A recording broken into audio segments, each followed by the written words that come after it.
سنتوں کی ہر طرف آئے بہار، نیک ہو امت اے نانا حسین، نیک ہو امت اے نانا حسین۔ الحمدللہ رب العالمین، والصلاة والسلام علی سید المرسلین، اما بعد فاعوذ باللہ من الشیطان الرجیم، بسم اللہ الرحمن الرحیم۔ الصلاة والسلام علیک یا رسول اللہ وعلی آلک وصحابک یا حبیب اللہ۔ الصلاة والسلام علیک یا نبی اللہ وعلی آلک وصحابک یا نور اللہ۔ نویت سنت الاعتکاف، یا نبی تجھ پہ لاکھوں درود و سلام، مجھ کو ہے ناز کہ میں ہوں تیرا غلام، اپنی رحمت سے تو شاہ خیر الانام، مجھ سے عاصی کا بھی ناز بردار ہے۔ صلو علی الحبیب صلی اللہ تعالی علی محمد وعلی آلہ وصحبہ وبارک وسلم۔ صلاۃ و سلام علیک یا سیدی یا رسول اللہ وعلی آلہ وصحبہ وبارک وسلم۔ صلاۃ و سلام علیک یا رسول اللہ۔ دعوت اسلامی کے اشاعتی ادارے مکتبۃ المدینہ کی مطبوعہ عیون الحکایات حصہ اول کے صفحہ نمبر 166 پر نقل ہے کہ حضرت سیدنا خلد بن ایوب رحمۃ اللہ تعالی علیہ فرماتے ہیں کہ بنی اسرائیل کے ایک عابد نے پہاڑ کی چوٹی پر 60 سال تک اللہ تعالیٰ کی عبادت کی۔ ایک رات اس نے خواب دیکھا کہ کوئی کہنے والا کہہ رہا ہے کہ فلاں موچی تجھ سے زیادہ مرتبے والا ہے، اس کا مرتبہ تجھ سے زیادہ ہے، وہ تجھ سے زیادہ عبادت گزار ہے۔ جب وہ عابد نیند سے بیدار ہوا تو خواب کے بارے میں سوچا، پھر خود ہی کہنے لگا کہ خواب کا کیا اعتبار، لہذا اس نے خواب کی طرف توجہ نہ دی۔ کچھ عرصے بعد پھر اسے اسی طرح کا خواب دکھائی دیا کہ فلاں موچی تجھ سے افضل ہے، مگر اب کی بار بھی اس نے خواب کی طرف توجہ نہ دی۔ تیسری مرتبہ بھی اسے خواب میں یہی آواز سنائی دی گئی۔ تو بار بار جب اس موچی کی فضیلت پر یہ آوازیں سننے لگا تو وہ پہاڑ سے اترا اور اس موچی کے پاس جا پہنچا۔ تو موچی نے جب اسے دیکھا کہ یہ تو بڑا عبادت گزار شخص ہے، یہ تو پہاڑ کی چوٹی پر عبادت کیا کرتا تھا، تو بڑی عقیدت کے ساتھ آگے بڑھا، عابد کی دست بوسی کی اور عرض گزار ہوا کہ حضور کس بات نے آپ کو پہاڑ سے اترنے پر مجبور کر دیا؟ عابد کہنے لگا کہ میں تیری وجہ سے یہاں آیا ہوں، کہ مجھے بتایا گیا ہے کہ اللہ تعالیٰ کی بارگاہ میں تیرا رتبہ مجھ سے زیادہ ہے، اس وجہ سے میں تیری زیارت کے لیے آیا ہوں۔ مجھے بتا کہ تو آخر ایسا کون سا عمل کرتا ہے جس کی وجہ سے تجھے بارگاہ الہی میں اتنا بلند مرتبہ مل گیا۔ وہ موچی خاموش رہا، گویا وہ اپنے عمل کو بتانے میں ہچکچاہٹ کر رہا تھا۔ کہنے لگا میرا اور تو کوئی خاص عمل نہیں ہے، ہاں اتنا ضرور ہے کہ سارا دن رزق حلال کمانے میں مصروف رہتا ہوں، حرام سے بچتا ہوں، پھر اللہ تعالیٰ مجھے سارے دن میں جتنا رزق عطا فرماتا ہے آدھا اس کی راہ میں صدقہ کرتا ہوں اور آدھا اپنے اہل و عیال پر خرچ کرتا ہوں. اور دوسرا عمل یہ ہے کہ میں کثرت سے روزے رکھتا ہوں. اس کے علاوہ میرے اندر کوئی ایسی بات نہیں جو باعث فضیلت ہو. یہ سن کر عابد اس نیک موچی کے پاس سے چلا گیا اور دوبارہ عبادت میں مصروف ہو گیا. کچھ عرصے بعد اسے خواب میں پھر آواز آئی، اس موچی سے پوچھو کہ کس چیز کے خوف نے تمہارا چہرہ زرد کر دیا ہے. چنانچہ وہ عابد دوبارہ موچی کے پاس آیا اور اس سے پوچھا کہ تمہارا چہرہ زرد کیوں ہے؟ آخر تمہیں کس چیز کا خوف دامنگیر ہے؟ موچی نے جواب دیا کہ جب بھی میں کسی شخص کو دیکھتا ہوں تو مجھے یہ گمان ہوتا ہے کہ یہ مجھ سے اچھا ہے. میں جب بھی کسی کو دیکھتا ہوں مجھے یہ گمان ہوتا ہے کہ یہ مجھ سے اچھا ہے، یہ جنتی ہے اور میں جہنم کے لائق ہوں. میں اپنے آپ کو سب سے حقیر جانتا ہوں، اپنے آپ کو سب سے زیادہ گناہگار تصور کرتا ہوں اور مجھے ہر وقت جہنم کا خوف یہ کھائے جا رہا ہے. بس یہی وجہ ہے کہ میرا چہرہ زرد ہے. وہ عابد واپس اپنے عبادت خانے میں چلا گیا. حضرت سیدنا خلد بن ایوب رحمت اللہ تعالی علیہ فرماتے ہیں کہ اس موچی کو اس عبادت گزار شخص پر اس لیے فضیلت دی گئی کہ وہ دوسروں کے مقابلے میں اپنے آپ کو حقیر سمجھتا تھا، اپنے علاوہ سب کو جنتی سمجھتا تھا. اللہ تعالیٰ کی ان پر رحمت ہو اور ان کے صدقے ہماری بے حساب مغفرت ہو. آمین بجاہ النبی الامین صلی اللہ تعالی علیہ وآلہ وسلم. تو میٹھے میٹھے اسلامی بھائیوں اور مدنی چینل کے ناظرین، پہاڑ کی چوٹی پر 60 سال اللہ کی عبادت کرنے والے عابد سے بڑھ کر ایک موچی کو، اس سے بڑھ کر عبادت گزار اور بڑا رتبہ اور مقام حاصل ہوا. اس نیک اور صالح موچی کی خصوصیت کیا تھی؟ سارا دن اس کے حلال کماتا، حرام سے بچتا، آدھا مال راہ خدا میں صدقہ کرتا، اور دوسرا عمل یہ کہ وہ کثرت سے روزے رکھتا. خاص طور پر وہ عمل جس کی بنا پر اس نیک اور صالح موچی کو 60 سال تک اللہ کی عبادت کرنے والے عابد سے بڑھ کر مقام حاصل ہوا، وہ خاص عمل یہ تھا کہ وہ بدگمانی نہیں کرتا تھا. وہ بدگمانی نہیں کرتا تھا. وہ اپنے آپ کو سب سے زیادہ حقیر سمجھتا تھا، دوسروں کو نیک سمجھتا تھا. جس مسلمان کو دیکھتا سمجھتا کہ یہ جنتی ہے، میں جہنم کے لائق ہوں. ہم اپنے بارے میں غور کریں، سوچیں کہ ہم بظاہر پڑھتے ضرور ہیں، میں سب سے برا ہوں، نگاہ کرم ہو، میں سب سے برا ہوں، میں حقیر ہوں، میں فقیر ہوں، میں کمینہ ہوں، میں ذلیل ہوں. عاجزی کے کئی ایسے الفاظ جو ہم اپنی زبانوں سے کہتے ہیں، لیکن اگر کوئی اسی زبان سے ہم کو آواز لگائے تو او کمینے، ہماری حالت کیا ہوگی؟ برا لگ جائے گا. حقیر فقیر کہتے ہیں، لیکن آج اگر کچھ مذہبی ماحول مل جاتا ہے، نماز پڑھنا شروع کرتے ہیں، میں تو بڑی خشوع اور خضوع کے ساتھ نماز پڑھتا ہوں. یار یہ فلاں ہے نا، اتنا پرانا ہو گیا، داڑھی سفید بھی ہو گئی، جناب پہلی صف میں نماز پڑھتا ہے. کہاں نماز پڑھنا آتی ہے؟ یہ ٹھکا ٹھک میری اتنی رکعتیں ہوتی ہے تو جناب یہ تو پوری نماز پڑھ کے نکل جاتا ہے. میں تو اذان ہوتی ہے جواب دینا شروع کر دیتا ہوں. فلاں کہاں جواب دیتے ہیں؟ کیوں کہ ہم جواب تو دے رہے ہوتے لیکن ٹکا ٹک سب کو دیکھ رہے ہوتے کون کون جواب دے رہا ہے. یہ کیا ہے؟ یہ کیوں آپ دیکھ رہے ہیں؟ یہ کیوں سب کی جستجو میں پڑے ہوئے کہ یہ جواب دے رہا ہے کہ نہیں، میں دیکھوں تو صحیح. نماز پڑھنے آئے ہیں آپ کیا دیکھ رہے ہیں؟ سب کو سلام پھیرنے کے بعد بالکل پیچھے مڑ کے دیکھتے ہیں کون کون کھڑا ہوا ہے. اچھا یہ اتنا بڑا نگران، یہ اتنا بڑا ذمہ دار، یہ اتنا بڑا مطلب یہ کہنے والا، کتنی رکعتیں نکل جاتی ہے.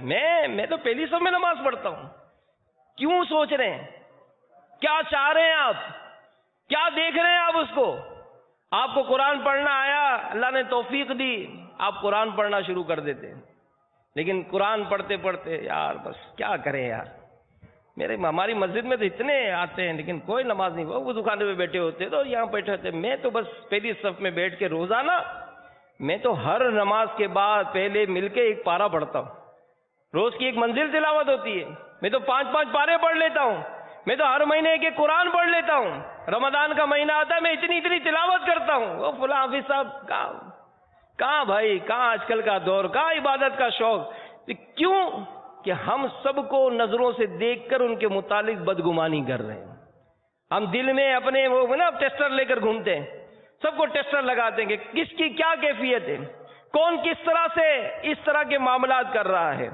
میں تو ہر مہینے 3 دن مدنی قافلے میں جاتا ہوں، یہ اتنا پرانا ہے یار، آج تک دیکھا نہیں ہے کبھی اس کو مدنی قافلے میں تو ہر سال 1 ماہ کا قافلہ، مدنی قافلہ۔ بھائی ہمارے مرشد نے فرمایا تو مرشد کے فرمان پر جان بھی قربان، ہم تو بھائی لبیک، ہم تو ہر ہفتے نہیں، ہم تو روزانہ لگائے دورہ کر رہے ہیں۔ وہ نگران کبھی دیکھے کو نہیں ملتا ہے، وہ کبھی فجر کی نماز میں نہیں ہوتا ہے، آتا ہے تو چپ چاپ جاتا ہے، ہماری آوازیں بیٹھ جاتی ہیں صدائے مدینہ لگا کے۔ تو آپ لگا رہے ہیں، آپ تلاوت کر رہے ہیں، آپ پہلی صف میں نماز پڑھ رہے ہیں، آپ ذکر و اذکار کر رہے ہیں، آپ درود و سلام پڑھ رہے ہیں، آپ درس و بیان کر رہے ہیں، آپ مدنی قافلے میں سفر کر رہے ہیں، آپ علاقائی دورہ کر رہے ہیں، آپ مسجدیں بنا رہے ہیں، آپ بہت کچھ عبادت کر رہے ہیں، نیکیاں کر رہے ہیں، لیکن دوسروں کے متعلق یہ سوچ کر کہیں ایسا تو نہیں آپ وہ کام کر رہے ہیں جس سے آپ کا عمل ہی ضائع ہو رہا ہے؟ تو ہماری توجہ میٹھے میٹھے اسلامی بھائیوں اس طرف رہتی نہیں ہے۔ اور یہ یاد رکھیے کہ جو سینے میں دھڑکنے والا دل ہے نا، یہ بھی ہمارے نامہ اعمال میں نیکیوں کے اضافے کا سبب بنے گا یا گناہوں کی ترقی میں برابر کا شریک ہوگا؟ کیونکہ یہ تو ہم سنتے ہیں کہ جب حشر کا میدان ہوگا تو ہاتھ، پاؤں، آنکھ، کان سب سے سوال ہوگا۔ ان ہاتھوں سے جو کیے ہوں گے یہ ہاتھ گناہوں کی گواہی دیں گے، یہ کان گناہوں کی گواہی دیں گے، یہ آنکھیں گناہوں کی گواہی دیں گی، لیکن یاد رکھیے یہ دل بھی ان اعضاء میں برابر کا شریک ہوگا۔ جی ہاں، اس دل کے بارے میں قرآن پاک میں سورہ بنی اسرائیل پارہ نمبر 15 آیت نمبر 36 میں ارشاد ہوتا ہے، ان السمع والبصر والفؤاد كل اولئک کان عنہ مسئولا۔ ترجمہ کنز ایمان، بے شک کان اور آنکھ اور دل ان سب سے سوال ہونا ہے۔ میرے آقا اعلی حضرت امام اہل سنت مولانا شاہ امام احمد رضا خان علیہ رحمت الرحمان کیا فرماتے ہیں؟ دل کے تیمار ہمارا کرتا، دل کے تیمار ہمارا کرتا، آپ بیمار ہے کیا ہونا ہے، آپ بیمار ہے کیا ہونا ہے۔ تو وہ دل جس میں پورے جسم کی خیر خواہی کا جذبہ ہوتا ہے، اگر کسی ایک عضو کو تکلیف ہو تو یہ دل پریشان ہو جاتا ہے۔ ہمارا حال یہ کہ ہمارا دل خود ہی گناہ کر کر کے بیمار ہو چکا ہے، ہمارا دل یہ خود ہی گناہ کر کر کے بیمار ہو چکا ہے، تو یہ دل کس طرح ہماری تیمارداری اور خیر خواہی کرے گا؟ اللہ ہی جانے ہمارا بنے گا کیا، ہمارا کیا بنے گا کہ قلب پتھر سے بھی سختی میں بڑھا جاتا ہے، قلب پتھر سے بھی سختی میں بڑھا جاتا ہے، خول پر خول سیاہی کا چڑھا جاتا ہے۔ میں بچنا چاہتا ہوں ہائے پھر بھی بچ نہیں پاتا، گناہوں کی پڑی ہے ایسی عادت یا رسول اللہ۔ میرے میٹھے میٹھے پیارے پیارے اسلامی بھائیوں، اے مدنی چینل کے ناظرین، یاد رکھیے اور خوب یاد رکھیے کہ اس فانی دنیا میں اپنی زندگی کے مختصر دن گزارنے کے بعد ہمیں اندھیری قبر میں اتار دیا جائے گا. نہ جانے کتنے عرصے تک ہمیں قبر کی وحشت و تنہائی میں رہنا پڑے گا. پھر جب میدان محشر میں اپنے خالق و مالک عز و جل کی بارگاہ میں حاضر ہوں گے، ہمیں اپنا ہر عمل اپنے نامہ اعمال میں لکھا ہوا دکھائی دے گا. قرآن پاک میں پارہ 30 سورۃ الزلزال آیت نمبر 6، 7، 8 میں اللہ رب العباد عز و جل کا فرمان عالی شان ہے، یومئذ یصدر الناس اشتاتا لیروا اعمالهم فمن یعمل مثقال ذرة خیرا یرہ ومن یعمل مثقال ذرة شرا یرہ. میرے آقا اعلی حضرت امام اہل سنت مولانا شاہ امام احمد رضا خان علیہ رحمت الرحمن کنز الایمان شریف میں اس کا ترجمہ کرتے ہیں، اس دن لوگ اپنے رب کی طرف پھریں گے کئی راہ ہو کر تاکہ اپنا کیا دکھائے جائیں. تو جو ایک ذرہ بھر بھلائی کرے اسے دیکھے گا اور جو ایک ذرہ بھر برائی کرے اسے دیکھے گا. میرے میٹھے میٹھے پیارے پیارے اسلامی بھائیوں، ہم نہیں جانتے یعنی اگر ہماری عادت ہو آج بھی سن کر یا اس طرح کے بیانات جب سنائے جاتے، جب فضائل بیان ہوتے ہیں، جب گناہوں کے عذابات سے ڈرایا جاتا ہے، ہم تصور میں کسی کو لا رہے ہوتے، ہاں یہ اسی کی تو بات کر رہے ہیں، وہی تو غصہ کرتا ہے، وہی تو چڑچڑا ہے، وہی تو جھاڑتا رہتا ہے، وہی تو دل آزاری کرتا ہے، وہی تو جھوٹ بولتا ہے، وہی تو غیبت کرتا ہے، وہی تو چغلیاں کرتا ہے. ہاں یہ فلاں ہے ہی ایسا، یہ صحیح بیان کر رہی ہے ہی ایسا. ارے میں کیسا ہوں یہ تو دیکھو. اگر آج داڑھی رکھ لی، امامہ پہن لیا، 5 وقت کی نماز جماعت کے ساتھ پڑھ رہے ہیں، سارے مدنی انعامات پر عمل کر رہے ہیں، نیکیاں خوب ہو رہی ہیں. مدنی چینل کے ناظرین بھی غور کریں، مسجدیں بناتے، مدرسہ بناتے، ہمارا حال کیا ہوتا ہے؟ میں سب سے اچھا ہوں، میں نے اپنی مال اتنا خرچ کیا، اپنی دکان بند کر کے میں نے اللہ کے گھر کو بنایا، یہ فلاں یہ اتنی داڑھی اتنا مذہبی کہلاتا ہے. کہاں 1 روپیہ نہیں دیا، اللہ نے اس کو اتنا مال دیا، میں نے اپنی جمع پونجی لگا دی مسجد بنانے میں، اس کو کہاں ملا؟ اس نے کہاں دیا مال؟ اس کے پاس گئے، اس نے نہیں دیا کچھ بھی، اتنا بڑا سیٹ کہلاتا ہے. اور جناب میں نے میرا مال اس طرح خرچ کر دیا، میں نے اپنی گاڑی بیچ دی، میں نے اپنا یہ کر دیا. ارے بھائی کیا تو کس کے لیے کیا؟ کس کے لیے کیا؟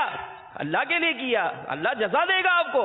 مگر اس طرح سے سنا کر اس نے اگر مال نہیں دیا، ہو سکتا ہے اس کا کروڑوں روپے کا نقصان ہو گیا ہو، آپ کو نہیں پتا ہوگا. ہم کسی کے گھر جاتے، دروازہ کھٹکھٹاتے، بہت مدتوں کے بعد اس کے گھر پہنچے، ڈھونڈ کے پہنچے، جناب 6 مالے پہ گھر ہے، پہنچے، دروازہ کھٹکھٹایا. اب دروازہ کھٹکھٹا کر اس نے دروازہ کھولا، آپ کو دیکھ کر وہ پھیکی سی مسکراہٹ ہوئی اس کو. کیسے ہیں آپ؟ ٹھیک ہے جی اللہ کا شکر. اب کھڑے اس نے فارغ کر دیا.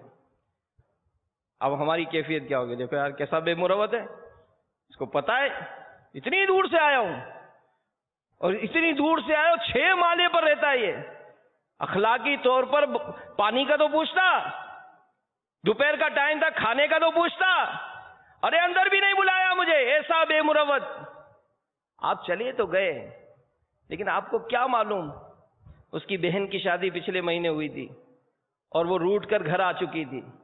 آج اس کے سسرالی بھی اندر تھے، گھر والے بھی اندر تھے، آپس میں جنگ ہو رہی تھی. ہو سکتا تھا کہ ابھی فیصلہ ہو کہ بہن کو وہ طلاق دے دیں گے. ایسی کیفیت گھر کے اندر، اور آپ کو اس نے اگر نہیں بلایا اور آپ یہ بدگمانیاں کر کے جا رہے ہیں کہ جناب دیکھو کیسا بے مروت ہے، اس نے جناب مجھے اندر نہیں بلایا، اس نے جناب مجھے پانی کا نہیں پوچھا. ارے اللہ کے بندے معلوم تو کر کے ہے کیا اس کو تکلیف؟ اس نے کیوں آپ کو چندہ نہیں دیا؟ اس نے کیوں آپ سے ایسا سلوک کیا؟ کوئی ایسا دکھ ہو سکتا ہے، کوئی ایسی تکلیف ہو سکتی ہے. میں اگر کسی کے بارے میں برا سوچتا ہوں تو قصور کس کا ہے؟ قصور میرا ہی ہے نا. تو ہم اپنے بارے میں غور کریں، سوچنے کی عادت بنائیں میٹھے اسلامی بھائیوں. کہ ہماری بسا اوقات عادتیں اچھی نہیں ہوتی، ہم ہمیشہ ہمیشہ برائیاں ڈھونڈتے ہیں، لوگوں کے عیب ڈھونڈتے ہیں، ذرا سی کوئی خلاف مزاج بات ہوتی تو فوراً اپنی طبیعت ایسی بنا لیتے ہیں۔ کسی نے لکھا کہ کسی انسان نے کوئل سے پوچھا، بلیک برڈ، کالی جو پرندہ ہوتا ہے جو بڑی اچھی آواز، میٹھی آواز ہوتی ہے، اس کوئل سے پوچھا کہ تو کالی نہ ہوتی تو کتنا اچھا ہوتا۔ انسان نے کوئل سے پوچھا کہ تو کالی نہ ہوتی تو کتنا اچھا ہوتا۔ انسان نے سمندر سے پوچھا تو کھارا نہ ہوتا تو کتنا اچھا ہوتا۔ انسان نے گلاب کے پھول سے پوچھا کہ تیرے ارد گرد کانٹے نہ ہوتے تو کتنا اچھا ہوتا۔ ان تینوں نے مل کر انسان سے کہا کہ اے انسان، تیرے اندر دوسروں کے عیب ڈھونڈنے کی عادت نہ ہوتی تو کتنا اچھا ہوتا ہے۔ اور ہم دیکھیں تو صحیح، ہم سوچیں تو صحیح کہ اگر کسی نے کوئی لباس پہنا ہے، مثال دعوت اسلامی کے مدنی ماحول میں امیر اہل سنت ترغیب دلاتے ہیں کہ آپ آدھی پنڈلی تک لباس پہنے، کرتا آپ کا آدھی پنڈلی تک ہونا چاہیے۔ اب میں مثال آیا، میں بیان کر رہا ہوں، میرا کرتا اگر ویسے تو ہوگا، یہ جھک کے دیکھوں گا تو آدھی پنڈلی تک ہو ہی جائے گا۔ امیر سے فرماتے ہیں کہ کسی کو دیکھنا پوچھنا تو خود پوچھے، خود جھک کر دیکھیں گے تو آدھی پنڈلی ہو جائے گا، تو آدھی پنڈلی تک ہوگا میرا خیال ہے نا، چلیں بھائی ہے تو آدھی پنڈلی تک اگر نہیں ہوتا کیا ہوتا؟ دیکھو بیان کرنے آ جاتے، آدھی پنڈلی تک تو کرتا نہیں ہے، یہ نہیں ہے، یہ نہیں ہے۔ اب اس انداز سے اگر آپ مجھے سمجھاؤ کہ اتنے بڑے ذمہ دار ہو کر یہ بیان کر کے آپ آدھی پنڈلی تک تو کرتا نہیں ہے، آپ اگر یہ سمجھائیں میں مانوں گا آپ کی، کیونکہ آپ تو میری بے عزتی کر رہے ہیں، آپ مجھے ذلیل کر رہے ہیں۔ اور اگر اس کے بجائے یہ کہیں ارے واہ بھائی واہ ماشاءاللہ ہے، ماشاءاللہ کیسا سفید نکھرا نکھرا ستھرا ستھرا آپ نے لباس پہنا، ارے واہ ماشاءاللہ، مرشد فرماتے تو 2 جیب بھی آپ نے لگا رکھے، ارے واہ سبحان اللہ، سفید چادر بھی اوڑی ہوئی ہو، ماشاءاللہ قبلِ مدینہ کا کارڈ بھی لگا ہے۔ اب یہ سارے ماشاءاللہ آستین بھی آپ کی پوری ہے، مدینہ مدینہ۔ امین بھائی اگر یہ آدھی پنڈلی تک بھی ہو جائے نا تو مدینہ مدینہ ہو جائے، اگر یہ انداز سمجھانے کا ہو تو نہیں ہے ہی نہیں۔ ہم مطلب ہم کاٹتے چبھتے، جو بات کرے گا تو یہ یار آدمی ایک کرنٹ ہے کیا ہے، ہاتھ لگاتے تو چبھتا ہے، کیوں کہ بات کرتے ہی ایسے، ہماری کوئی بھی بات ہو، کوئی بھی انداز ہو، فوراً مائنس سوچنے کی عادت بنے گی، فوراً مائنس سوچیں گے۔ اور یہ طبیعت عام طور پر بھی گھروں میں بھی، آپ گھروں کے لڑائی جھگڑے دیکھ لیں، خاندانوں کے لڑائی جھگڑے دیکھ لیں، رشتہ داروں کے لڑائی جھگڑے دیکھ لیں، میاں بیوی کے لڑائی جھگڑے دیکھ لیں، بھائی بہنوں کے لڑائی جھگڑے دیکھ لیں، بنیادی طور پر اس کا جو مین آپ کو ریزن ملے گا بدگمانی، برا سوچنا۔ ایک شخص اپنے بچوں کے ساتھ، 4 بچے تھے اس کے، 4 بچوں کے ساتھ وہ ٹرین میں داخل ہوا سفر کے لیے۔ اب ٹرین میں جب آیا تو خود جو ہے وہ کھڑکی کے پاس بیٹھ گیا، منہ ادھر کر کے کھڑکی کی طرف۔ اب بچے ہی ہوتے ہیں، وہ ڈبے میں بھاگ پھر رہے تھے، ٹرین چل پڑی، اب لوگ بھی آ گئے تھے، اب وہ کبھی برتھ پہ چڑھتے، کبھی کسی کا سامان کھینچتے، تو کبھی اس کو چھیڑتے، کبھی اس کو چھیڑتے۔ وہ شخص برابر باہر کھڑکی میں نظارے کر رہا تھا باہر کے۔ اب جو لوگ تھے نا وہ برداشت نہیں ہوا ان سے۔